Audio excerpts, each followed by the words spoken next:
Hello दोस्तों, कैसे हैं आप सब। आज की हमारी कहानी है खानदान। अगर अच्छी लगे तो चैनल को लाइक, शेयर और सब्सक्राइब करना ना भूलें। सेठ दीनानाथ की आंखों से नींद कोसों दूर थी। सोचते सोचते वे अपने जीवन में लिए गए फैसलों पर शर्मिंदा हो रहे थे।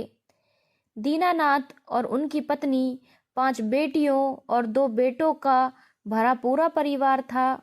बेटे दोनों बड़े थे और बेटियां बेटों से छोटी थी। बेटों की शादी हो चुकी थी। बड़े बेटे को 3 बेटे थे और छोटे बेटे को 1 बेटी और 1 बेटा था। 5-5 बेटियों की वजह से सेठ दीनानाथ थोड़ा परेशान रहते थे। वे बेटियों पर बहुत सख्ती करते थे।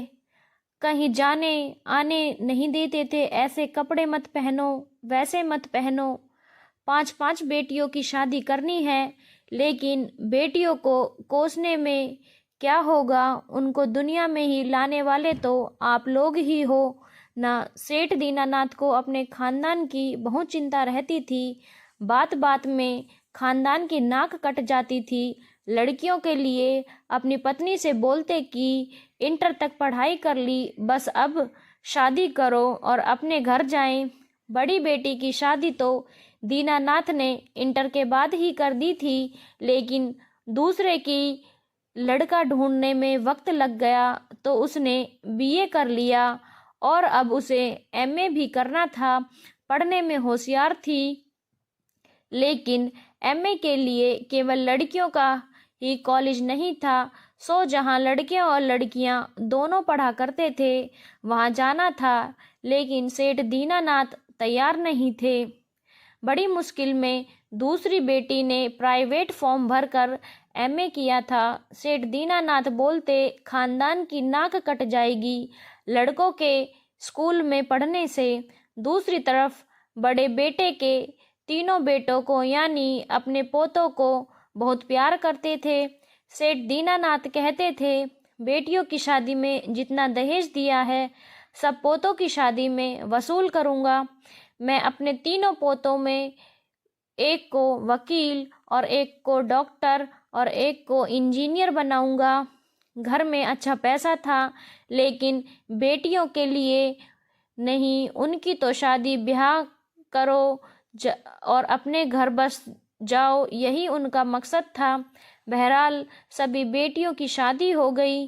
सभी ने पोस्ट ग्रेजुएशन किया, एक को छोड़कर, और सभी अपने अपने घरों में सुखी हैं। और इधर दीनानाथ के पोतों का पढ़ने लिखने में मन नहीं लगता था। बड़ी मुश्किल से इंटर भी पास कर पाए। पैसा था घर में और खुले हाथों से खर्चा करने को उनको दिया जाता था, सो पढ़ लिख कर क्या ही करना था। बड़े बेटे ने तो किसी तरह इंटर करके पढ़ाई ही छोड़ दी और आवारागर्दी करता रहा और फालतू दोस्तों के चक्कर में पड़कर ड्रग एडिक्ट बन गया। दूसरे को वकालत करने के लिए दाखिला करवाया इलाहाबाद में, तो वो महाशय वहाँ प्यार में पड़ गए एक लड़की के साथ। फिर माँ बाप से जबरदस्ती करा के शादी करवा ली। बस धरी रह गई वकालत और बन गए वकील। और तीसरे ने भी बड़ी मुश्किल से इंटर पास किया। दीनानाथ के सारे सपने धरे के धरे रह गए। जिन बेटियों से उनके खानदान को कलंक लगने का डर था, वो सब शराफत से पढ़ लिख कर अपने घर चली गईं। और जिन पोतों पर नाज था, उन्होंने खानदान की नाक कटवा दी। जिस दहेज की आशा की थी पोतों की शादी में मिलने की, वो भी सब खत्म हो गया। बेटियां कहती हैं, अब कहाँ गया बाबूजी का खानदान। रोना, हम लोगों ने तो इतनी सख्ती के बावजूद पढ़ लिया और जिनको पूरी आज़ादी मिली और पैसा पानी की तरह बहाया गया, वो कुछ ना कर पाए। दीनानाथ भी आज सोचते हैं, बेटियों के साथ दुर्व्यवहार करके हमने अच्छा नहीं किया। जिस पर नाज किया था, उन्होंने तो खानदान का नाम ही डुबो दिया। धन्यवाद दोस्तों। अगर आपको कहानी अच्छी लगी हो तो चैनल को लाइक, शेयर और सब्सक्राइब करना ना भूलें।